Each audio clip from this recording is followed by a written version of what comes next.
મધ્યવર્તી સ્થિતિમાનના માપો ખૂબ જ અગત્યનો ચેપ્ટર છે, ચેપ્ટર નંબર 3 અને એનો વિભાગ સી નું આપણે સોલ્યુશન જોયેલું છે. અને ચેપ્ટર નંબર 3 માં સ્વાધ્યાય 3 કરીએ છીએ. આ અગાઉના બધા સ્વાધ્યાયના વિડીયો તો આપણે બનાવેલા જ છે, તો સી નો વિડીયો પણ આપણે બનાવી દીધો છે અને આ છે સેક્શન ડી નો વિડીયો. એટલે કે સેક્શન ડી ની અંદર ધોરણ 11 ની અંદર આંકડાશાસ્ત્રમાં જે ચેપ્ટર 3 છે એની અંદર સેક્શન ડી ની અંદરના જે દાખલાઓ છે એ બધા જ દાખલા આપણે જોવાના છે. કુલ 7 દાખલાઓ છે અને આ 7 દાખલાઓ વિશે આજે આપણે અભ્યાસ કરવાના છે. પહેલો દાખલો કંઈક આવો છે, એક રાજ્યના, આપણને શું કીધેલું છે, એક રાજ્યના 4 વર્ષોના આર્થિક વિકાસના દર અનુક્રમે આપણને આપેલા છે 2%, 2.5%, 4% અને 3%. યોગ્ય સરેરાશનો ઉપયોગ કરીને આપણે વિકાસ દર શોધવાનો છે. તો પહેલા તો આપણે લખવું પડે x1. એટલે x1 એટલે શું? 2% છે. 2% એટલે આપણે લખવું પડે 100 + 2 એટલે x1 આવ્યું 102. એ જ રીતે આપણે x2 શોધી કાઢીએ. x2 એટલે 100 + 2.5 એટલે આવશે 102. એ જ રીતના 3 છે અને 4 પણ છે, આપણે લખી દઈએ x3. x3 બરાબર 100 + 4% એટલે 4 એટલે 104. પછી x4 એટલે 100 + 3 ટકાવાળી આપેલી છે એટલે 100 સાથેનો પ્લસ કરવાનો. આટલો દર વર્ષે વધે છે એટલે વિકાસ, બરાબર, 103. આટલી વસ્તુ આવી જાય. હવે આપણે જી શોધી કાઢવાનો, એટલે સરેરાશ વિકાસ દર શોધવા માટે આપણે સૂત્ર લખવાનું, સરેરાશ વિકાસ દર આવું લખવાનું, સરેરાશ વિકાસ દર. સરેરાશ વિકાસ દર આવું શોધવાનું છે. આપણે સૂત્ર શું મૂકવાનું? જી. જી એટલે ગુણોત્તર. લખવાનું કેટલી? 4 રકમ છે, x1 છે ગુણ્યા x2 છે ગુણ્યા x3 છે અને ગુણ્યા x4 છે. આ બહાર નહીં નીકળી જાય એટલે વર્ગમૂળને જરા લંબાવી દેવાનો. 4 રકમ છે એટલે અહીંયા વર્ગમૂળની બહાર લખી દેવાના 4. 4 નો અર્થ એવો થાય 2 વાર વર્ગમૂળ દોરવું પડે. તમારે શું કરવું પડે? વર્ગમૂળને 2 વાર દોરવું પડે. 1 અને પાછું બીજી વાર તમારે વર્ગમૂળ દોરવું પડે એટલે 2. જો એ 8 સંખ્યા હોય તો અહીંયા 8 લખવાના, 3 વાર વર્ગમૂળ દોરવું પડે. એટલે 2 સંખ્યા હોય તો 2 લખવાના અને 1 જ વાર વર્ગમૂળ દોરવાનું. x1 એટલે 102, x2 એટલે 102.5, x3 એટલે 104, x4 એટલે 103. ફરીથી આ વર્ગમૂળને અહીંયા સુધી લંબાવી દેવાનું. ઓકે, હવે એ બધાનો ગુણાકાર કરવાનો અને 2 વાર વર્ગમૂળ કરવાનું છે. બધાનો ગુણાકાર પહેલા કરી દે. આટલાનો ગુણાકાર કરીએ એટલે કેટલા આવશે તમે ચેક કરજો. તો આવશે 11 109 વાળું. કેલ્ક્યુલેટરમાં જોજો અને પછી 39 60 આટલા આવે છે. આટલો આવે. આ એનું વર્ગમૂળ છે, બરાબર. તો 2 વાર વર્ગમૂળ છે એટલે પહેલા 1 વાર વર્ગમૂળ કરી નાખીએ. 1 વાર વર્ગમૂળ કરીએ એટલે એનો જવાબ આવશે, એક જ વર્ગમૂળ લખું છું એટલે 1 વાર વર્ગમૂળ દબાવવાનું.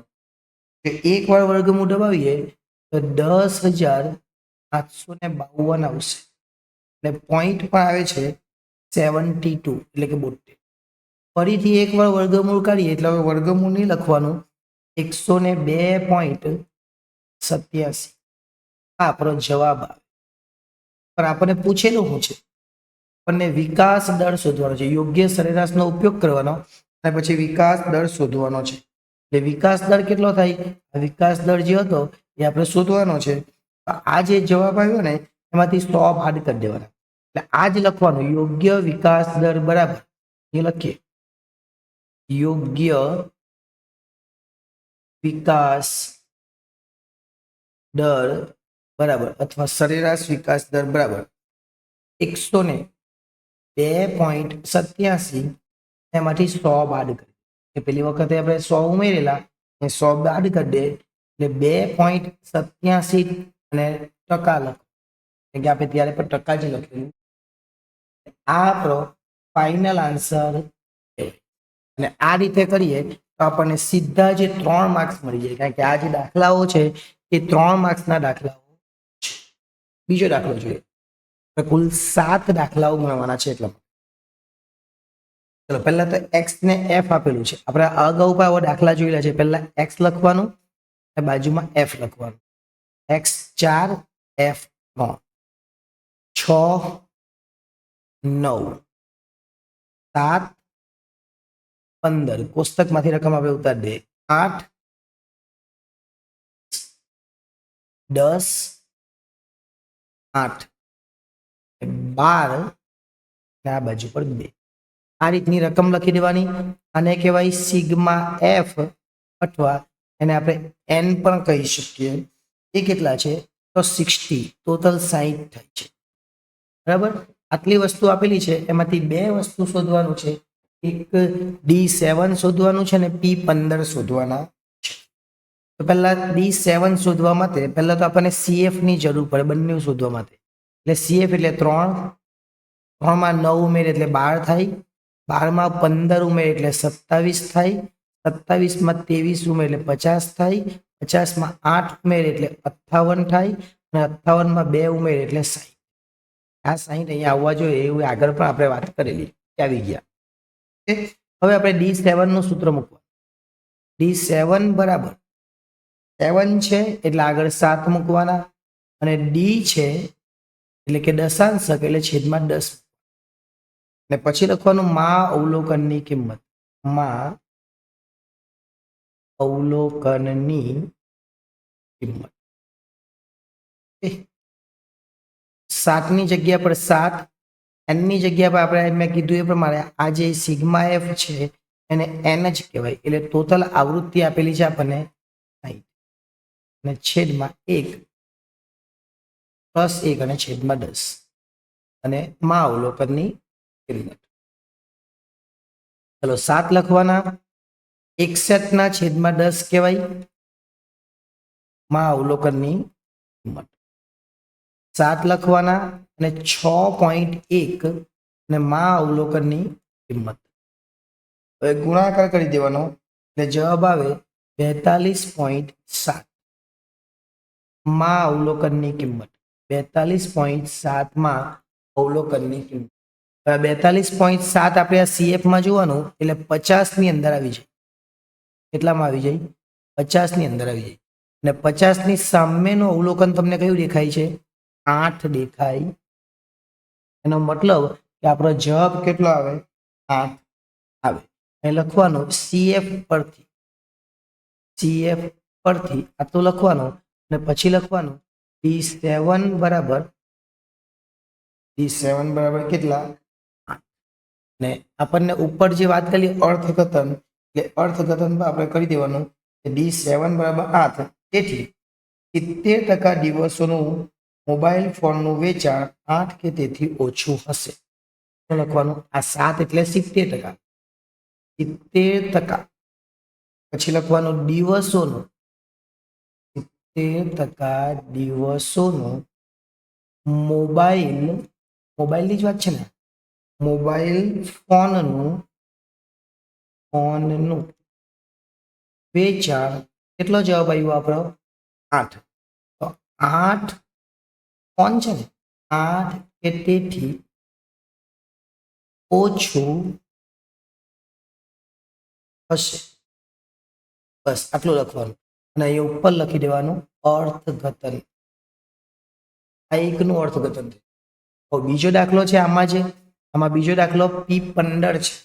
તો P15 બી આપણે અહીં જ ગણતરી, પણ જગ્યા નથી એટલે આપણે બીજા પેજ પર જઈએ. P15 માટે આપણે શોધવાનું છે. P15 આપણે લખી દઈએ. રકમ પેલી જ લેવાની છે. 15 છે એટલે અહીંયા 15 લખવાના, અને n+1. પણ P છે એટલે શતાંશસ્થ કહેવાય, એટલે 100 લેવું પડે. અવલોકનની કિંમત. માં અવલોકનની કિંમત 15 લીધા. હવે n+1, n આપણે આગળ જોયા હતા કેટલા? 60 હતા. 60 + 1 છેદમાં 100, અને પછી માં અવલોકનની કિંમત. 60 એટલે ફરીથી કેટલા થવાના? 61/100 થવાના માં અવલોકનની કિંમત. 15 61 એટલે કેટલા થવાના? 0.61 થવાના, કે ભાગાકાર 100 સાથે કરીએ.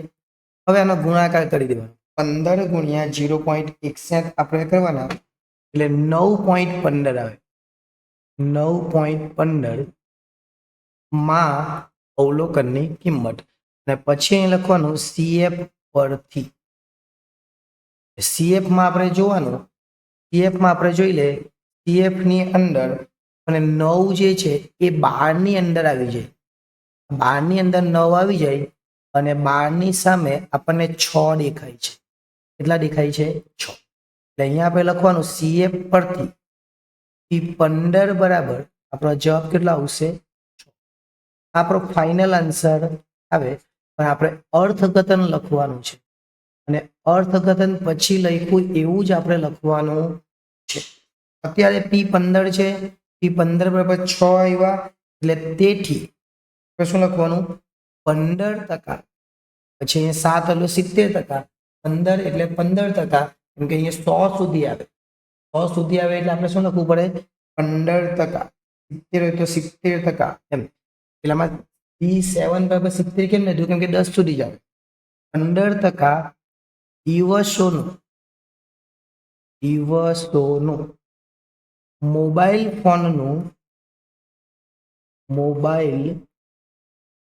ફોનનું વેચાણ. કેટલો જવાબ આવ્યો આપણો? તો જવાબ આવ્યો 6. 6 કે તેથી ઓછું હશે. જો અર્થઘટન લખવું હોય તો, માંગેલું હોય તો લખી દેવાનું.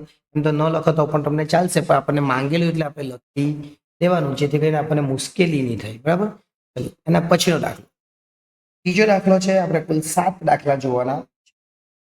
એક પરફ્યુમનું ઉત્પાદક છે અને એમાં આપણે વાત કરીએ તો મશીનથી ભરેલી બોટલોમાં પરફ્યુમના જથ્થાનો મધ્યક આપણને આપેલો છે 29.6 અને 30.4 મિલી વચ્ચે હોવો જોઈએ. તપાસમાં તે 7 બોટલો પરફ્યુમનો જથ્થો લેવામાં આવ્યો અને આ 7 બોટલ આ મશીનને યોગ્ય રીતે કામ કરે છે કે નહીં એ આપણે જોવાનું છે. ઓકે, તો દાખલો કેવી રીતના કરવાનો ખાસ ધ્યાન આપજો. આવી જ્યારે રકમ આવે ત્યારે આપણે આ દાખલાને કઈ રીતના ગણવાનો છે. તો આપણી પાસે બોટલ છે 7, એટલે આપણે લખવાનું n બરાબર કેટલા, અને ત્યાર પછી આપણે x બાર એટલે કે મધ્યક સુધી કરવાનું. જોઈએ એની વચ્ચે આવી જાય તો યોગ્ય રીતે કામ કરે છે એવું કહેવાય.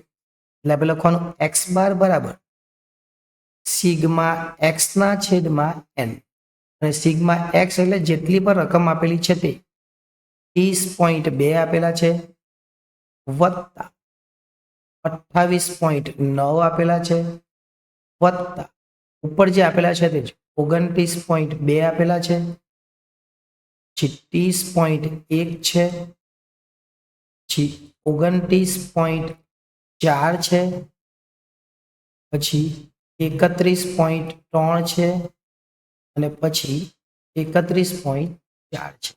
એમ કુલ 7 આંકડાઓ છે. એ 7 આંકડા આપણે લખી દીધા અને ત્યાર પછી આપણે ભાગ્યા 7 કરી દેવાનો. સરવાળો કરીને શું કરવાનું? સરવાળો કરીને ભાગ્યા 7 કરી દેવાનો. આ બધાનો સરવાળો અને ભાગ્યા 7 કરી દે.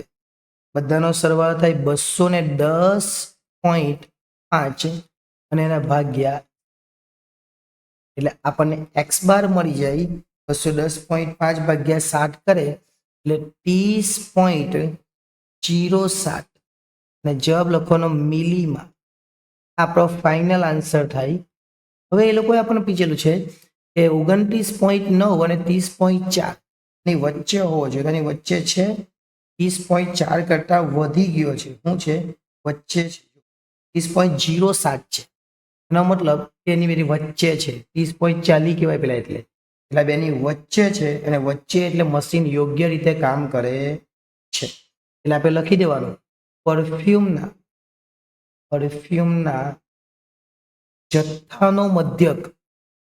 જથ્થાનો મધ્યક આ વ્યવસ્થિત લખવાનું, આ રીતે નહીં લખવાનું તમારે, ખાલી તમને સમજાવી દઉં. 30.7 છે. જે આ ઉપર જે આપણને આપેલું છે, જે આપેલ જથ્થાની વચ્ચે છે. જથ્થો લખવું હોય તો લખી દેવાનું, 29.6 અને 30.4 ની વચ્ચે છે. માટે મશીન યોગ્ય રીતે કામ કરે છે.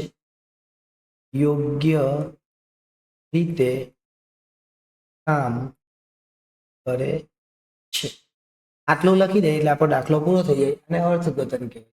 એટલે આવું પણ લખી દે, બાકી તમે અહીંયા સુધી કરે તો પણ વાંધો નથી. અને છેલ્લે યોગ્ય રીતે કામ કરે એવું લખી. એક વર્ગના 34 છોકરાઓ છે. એક વર્ગમાં કેટલા છોકરા છે? તો કુલ આપણને દેખાય છે અહીંયા 34 જેટલા છોકરાઓ છે. અને ગુણનો મધ્યક 57 છે. અને 60 વિદ્યાર્થીઓના ગુણનો મધ્યક 59. તો છોકરીઓનો ગુણનો મધ્યક શોધો. કોનો શોધવાનો છે? છોકરીઓની ગુણનો મધ્યક. આ કુલ છે. હવે 34 છોકરા, એનો મતલબ છોકરી કેટલી થઈ તે આપણે શોધી કાઢવાનું, એટલે દાખલો થઈ જાય. ચાલો જો આપણે કરીએ દાખલો, બહુ ઈઝી છે. શું કરવાનું? તો આપણે છોકરાને પહેલા n1 ધારીએ, એટલે 34 છોકરા બરાબર. એનો મધ્યક એટલે x⁻1 કેટલા? 57. હવે n2 એટલે છોકરી કહેવાય અને x⁻2 એટલે કે મધ્યક કહેવાય. જે આપણે શોધવાનું છે. કુલ આપણને આપી દીધું છે. કુલ n બરાબર કેટલો આપેલો છે? તો કુલ n બરાબર 60 છે. બરાબર. એટલે n બરાબર 60 આપ્યો, આપણને ખબર n બરાબર n1 વત્તા n2. એટલે આ બાજુ પર 60 લખી દેવાના. n1 34 છે તો n2 આપણને મળી. માટે n2 બરાબર કેટલા આવે? n2 બરાબર 60 માઇનસ 34, એટલે કે n2 બરાબર ડાયરેક્ટ જ તમે કરી લો તો બી ચાલે. આ તો મેં તમને ગણીને બતાવી દીધું, એટલે કે 26. 26 છોકરીઓ છે, જે મેં અહીંયા લખી દઉં. છોકરી કેટલી છે? 26. અને જે મધ્યક આપેલો છે, એટલે કે x⁻c મિશ્ર મધ્યક આપણને આપી દીધેલો છે કેટલો? 59. આ પણ આપણને આપી દીધેલું છે. હવે આપણે ફક્ત સૂત્ર મૂકવાનું અને દાખલો ગણી કાઢવાનો. એટલે x⁻c નું આપણે સૂત્ર મૂકવાનું, જે આપણને ખબર છે n1 x⁻1 વત્તા n2 x⁻2 અને છેદમાં n1 વત્તા n2, અથવા ડાયરેક્ટ n લખી દઈએ તો પણ ચાલે. ડાયરેક્ટ n આપેલો છે અને n1 વત્તા n2 લખે તો પણ ચાલે. x⁻c કેટલો છે? તો આપણને આપેલો છે 59. ઓકે. અને n પણ આપણને આપી દીધેલો છે કેટલો? n1 કેટલો આપેલો છે? તો 34. x⁻1 કેટલો છે? તો 57. આ બે અલગ છે. n2 કેટલા છે? તો આપણે શોધી કાઢ્યા 26. અને x⁻2 ની કિંમત આપણને આપેલી નથી, એટલે એની જગ્યા પર x⁻2 જ લખવાનું. આ લાઈન આખી લંબાવી દેવાની. હવે 59 અને 60 આ બંનેનો ગુણાકાર કરી દેવાનો. 59 અને 60 નો શું કરી દેવાનો? ગુણાકાર. લખવાનું 59 ગુણ્યા 60, અને આ બાજુ 34 ગુણ્યા 57 કરવાનું. 34 ગુણ્યા 57 કરે એટલે 1938 આવે. વત્તા આ તો જેવું છે તેવું જ રહેવા દેવાનું, એટલે કેટલા? 26 ગુણ્યા 12 બેઠું જ રહેવાનું. હવે આ જે છે એનો ગુણાકાર કરી દેવાનો. 59 ગુણ્યા 60 એનો ગુણાકાર કરીએ એટલે 3540 આવે. અને આ જે છે એને આ બાજુ લેતા આવીએ એટલે માઇનસ 1938 થાય. પેલી બાજુ તો બેઠું જ રહેવા દેવાનું. 26 ગુણ્યા x/2 આ તો રહેવા દેવાનું બેઠું. ઓકે. એટલે આ 3540 માંથી 1938 બાદ કરવાના, એટલે 1602 આવે. આ બાજુ પહેલા 1602 આવે. આ ઉપરનું અલગ છે. 1602 આવે ને આ બાજુ વધવાનું 26 ગુણ્યા. હવે x/2 ગુણાકારમાં છે એટલે 1602 ભાગ્યા 26 કરી નાખીએ એટલે આપણને x/2 મળી જાય. એટલે છોકરીઓનો મધ્યક મળી જાય. છેલ્લે માથે લખી દેવાનું, માટે x/2 બરાબર 1602 ભાગ્યા 26 એટલે 61.8 62 આ આપણો અંતિમ એટલે કે આખરી એટલે કે છેલ્લો જવાબ છે. અને આ રીતે જો દાખલા ગણીએ તો આપણને કોઈ મુશ્કેલી આ ચેપ્ટરમાં થાય નહીં. આગળનો દાખલો જોઈએ. એક માહિતી આપેલી છે આપણને અને એ માહિતીની અંદર આપણને કેટલા અવલોકનો આપેલા છે? તો 50 અવલોકનો આપેલા અને મધ્યક કેટલો છે? તો 5. પાછળથી માલુમ પડ્યું કે એક અવલોકનની કિંમત કેટલી છે? 50 લેવામાં આવી હતી, જે ખોટી છે. આ અવલોકનને બાદ કરતા બાકીના અવલોકનોનો મધ્યક આપણે શોધવાનો. 50 માંથી એક મધ્યક કાઢી નાખવાનો અને એ મધ્યકની કિંમત 50 જ હતી, એટલે હવે મધ્યક 49 થઈ. દાખલો બહુ ઇમ્પોર્ટન્ટ છે એટલે લખવાનું પહેલા તો n બરાબર. તો n બરાબર આપણને 50 આપેલા છે. ઓકે, n બરાબર કેટલા આપેલા છે? 50. મધ્યક એટલે કે x બાર બરાબર આપણને આપેલા છે 35. તો પાછળથી આપણને ખબર પડી એટલે હવે જ્યારે n લેવાનો નવો ત્યારે n બરાબર કેટલો લેવો પડે? તો n બરાબર તમારે લેવો પડે 50 માઇનસ 1 એટલે n બરાબર 49 લેવા. કેટલા લેવા પડે? 49. પરંતુ જ્યારે દાખલો ગણવાનો હોય ત્યારે આપણે દાખલો કેવી રીતે ગણવાનો? x બાર બરાબર સિગ્મા x ના છેદમાં n, જે આપણું સૂત્ર છે. એટલે n બરાબર કેટલા? 50 હતા પહેલા. x બાર બરાબર કેટલા? 35 હતા. અને સિગ્મા x આપણે શોધવાનું. એટલે 35 ગુણ્યા 50 બરાબર સિગ્મા x એવું કહેવાય. એટલે માટે લખી દેવાનું સિગ્મા x બરાબર જે ટોટલ સરવાળો હતો એ 1750 હતો અને એના કારણે આપણને 35 જવાબ આવ્યો. હવે આ 1750 માંથી આપણે 50 ને કાઢી નાખવા એટલે 49 અવલોકન લેવાના. એટલે આપણે 49 અવલોકન તો અહીંયા લઈ લીધા, પણ સરવાળો કેટલો લેવાનો? સુધારેલ, એને શું કહેવાય? સુધારેલ સિગ્મા x. એટલે આપણે લખીએ અહીંયા સુધારેલ સિગ્મા x બરાબર 1750 હતા, એમાંથી 50 કાઢી નાખે. 1750 માંથી 50 કાઢી નાખે એટલે સુધારેલ સિગ્મા x કેટલો થાય? તો 1700 થાય. અને નવું અવલોકન કેટલું? 49. હવે આપણે લખી દેવાનું બાકીના અવલોકનોનો મધ્યક. લખવાનું બાકીના અવલોકનોનો મધ્યક અથવા નવો મધ્યક. અવલોકનોનો મધ્યક બરાબર 1700 છે ના ભાગ્યા 49 કરી નાખવા. 1700 ભાગ્યા 49 કરે એટલે 34.69 આપણો અંતિમ અને છેલ્લો એટલે કે આખરી જવાબ કહેવાય. કંઈ જ કરવાનું નથી, એકદમ સરળ છે. બાકીના અવલોકનોનો મધ્યક આપણને પૂછેલો તે આપણે શોધી કાઢીએ. હવે આપણે 2 દાખલા બાકી છે, એટલે દાખલા નંબર 12 અને દાખલા નંબર 13 જે આપણા સ્વાધ્યાયમાં છે. તો અર્થશાસ્ત્ર વિષયની એક પરીક્ષા છે અને એ પરીક્ષાની અંદર આપણે અહીંયા જોઈ શકીએ છીએ આપણને કુલ 18 વિદ્યાર્થીઓ છે, એમાંથી 3 વિદ્યાર્થીઓ નાપાસ થયા છે એવું કહેવાય. પાસ થયેલા 15 જે વિદ્યાર્થીઓ છે એના ગુણ આપણને આપેલા છે. આ 15 વિદ્યાર્થી કુલ 18 વિદ્યાર્થીઓના ગુણનો મધ્યસ્થ શોધવાનો છે. હવે આ 15 આપેલા છે અને એમાંથી 3 નાપાસ થયેલા. 3 શું થયેલા છે? 3 નાપાસ થયેલા. એટલે 3 નાપાસ થયેલા છે એનું બી આપણે તો કરવું તો પડે ને. આપણે શું કરવાનું છે? ખાસ ધ્યાન આપજો. શું કરવાનું છે તે આપણે જોઈએ. આપણે સમજવાનું શું છે આપણે ચાલુ કરીએ વ્યવસ્થિત રીતે. હવે જોઈએ ચલો આપણને શું કીધેલું છે?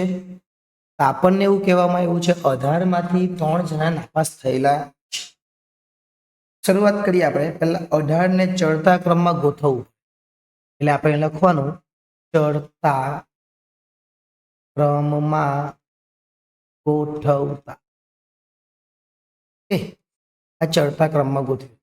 3 જણા નાપાસ થયેલા એનો મતલબ કે આ 3 ના માર્ક્સ એ આ બધા કરતા તો કેવા હોવાના? ઓછા જ હોવાના.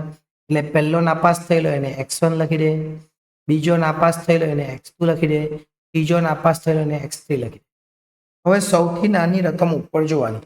તો સૌથી નાની રકમ આપણે દેખાય છે 42. એ પાસ થયો છે. મતલબ કે આ 3 જે છે એ 42 કરતા ઓછા, એટલે ચડતા ક્રમમાં એ પહેલા કરતા પહેલા આવી છે. 42 પછી આપણે જોઈ શકીએ તેની અંદર 43 પણ છે. 43 પછીની રકમ જોવાની તો 43 પછી આપણને 48 દેખાય છે. 48 પછી આપણે જોવાના તો એનાથી મોટી રકમ આપણને કેટલી દેખાય છે? અહીંયા 50 દેખાય છે. 50 પછી ઉપર જોઈએ તો 51 દેખાય છે. 51 પછી જોઈએ તો 52 થી ડાયરેક્ટ 53 છે. 53 પછી જોઈએ તો 54 નથી 55 છે. 55 પછી 56 નથી 57 છે. 57 પછી ડાયરેક્ટ આપણને 61 દેખાય છે. 61 પછી 62 63 નથી 64 છે. પછી 65 પણ છે. 66 67 નથી 68 દેખાય છે. 69 નથી 70 છે.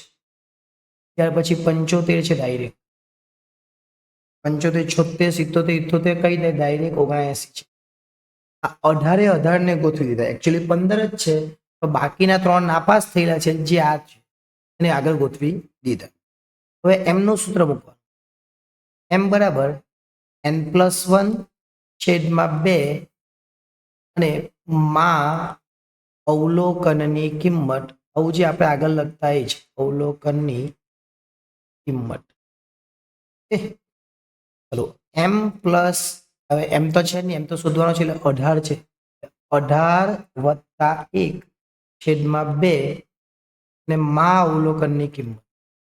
18 એટલે કેટલા થાય? 18 ને 1 19 થાય. એટલે 19 ના છેદમાં 2 માં અવલોકનની કિંમત. 19 ભાગ્યા 2 કરવાના. 19 ભાગ્યા 2 કરે એટલે 9.5 આવે. કેટલા આવે? 9. હવે જ્યારે પોઈન્ટમાં આવે 9.5 આવે તો 9મું ને 10મું. ધારો કે 2.5 આવે તો બીજું ને ત્રીજું. એ જ રીતના અવલોકનોની કિંમત લખવી પડે. 8.5 આવે તો 7મું ને 8મું. 9.5 એટલે 9 અને 10 એટલે આપણે લખવાનું 9માં અવલોકનની કિંમત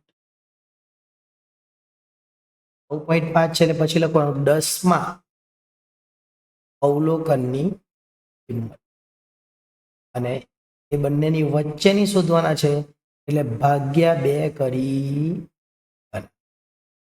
9માં અવલોકનની કિંમત એટલે પહેલું બીજું ત્રીજું ચોથું પાંચમું છઠ્ઠું સાતમું આઠમું 9મું 53 અને 10મું 55. 9મું કેટલું છે? 53 એટલે લખવાનું 53 10મું અવલોકન 55 એની વચ્ચે 54 આવવાના એ ખબર પડી ગઈ. 53 વત્તા 55 એટલે 108 અને 108 ભાગ્યા 2 કરીએ એટલે m નો જવાબ મળી જાય જે મધ્યસ્થ પૂછેલો એ કેટલો? 54. 54 છેલ્લો આન્સર. આ રીતે દાખલા ગણીએ. આ દાખલો પણ એકદમ સરળ રીતે તમે સમજી શકો. હવે છેલ્લો દાખલો જોઈ લે ને પછી પૂરું કરીશું. ને આવા નવા વિડીયો શીખવા માટે ચેનલને સબસ્ક્રાઇબ રાખજો. મધ્યક આપેલો છે અને 10 દિવસના વેચાણના આંકડાઓ આપણને આપેલા છે. મધ્યક વધ્યો તેમ કહેવાય એવું આપણે જણાવવાનું છે. અને એવું કીધેલું છે કે મધ્યક વધ્યો છે, વધ્યો કે ઘટ્યો એ આપણે જોવાનું છે. તો પહેલા તો મધ્યક એટલે શું? તો મધ્યક એટલે બધાનો સરવાળો કરવાનો ને બધી જેટલી પણ સંખ્યા આપેલી એના વડે ભાગી એકદમ ઈઝી છે. આપણને જે પૂછેલું છે એ પ્રમાણે કરવાનું છે. અને આપેલું છે 156 પછી 125 પછી 162 પછી 153 પછી 130. આમાં આપણે ચડતા ક્રમમાં નહીં ગોઠવવાનું કે આ મધ્યક છે. પછી 124 127 142 149 ને 121.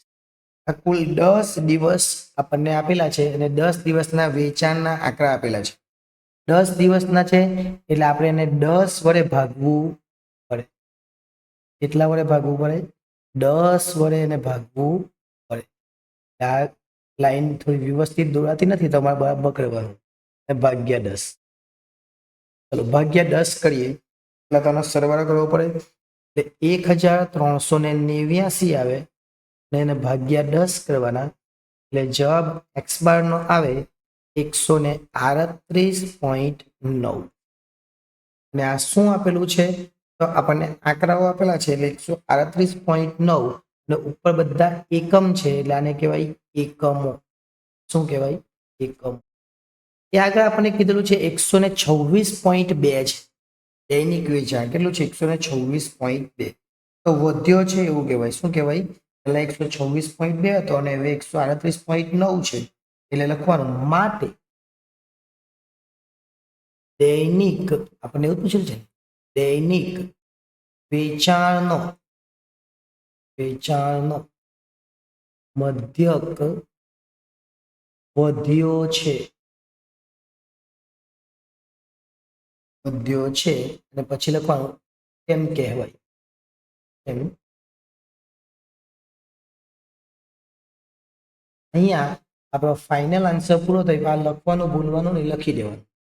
એટલે આપણે અત્યાર સુધી વિભાગ સી જોયો હતો અને આ છે વિભાગ ડી. 2 માર્ક્સ અને 3 માર્ક્સના દાખલા આપણે અપલોડ કરી દીધા ચેપ્ટર નંબર. નેક્સ્ટ ટાઈમ જ્યારે મળીશું ત્યારે અગાઉના જે ચેપ્ટર્સ બાકી છે એના વિડીયો પણ આપણે ધીમે ધીમે અપલોડ કરીશું. આભાર.